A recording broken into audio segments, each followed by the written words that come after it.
Isu tudingan ijazah palsu yang menimpa mantan Presiden RI Joko Widodo kembali memanas. Jokowi disebut hanya memberi kode tentang adanya sosok besar di balik isu tersebut tanpa menyebut nama secara langsung.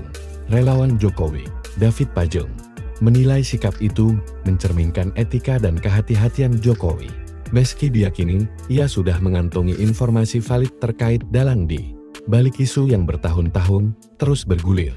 Dalam penjelasannya, David menyebut keterkaitan isu ijazah palsu dengan sejumlah tokoh yang memiliki hubungan dengan Partai Demokrat dan Presiden RI ke-6 Susilo Bambang Yudhoyono SBY, nama Roy Suryo, Benika Harman, dan Denny Indrayana disinggung sebagai figur yang dinilai memperkuat dugaan adanya kekuatan besar di balik tudingan tersebut.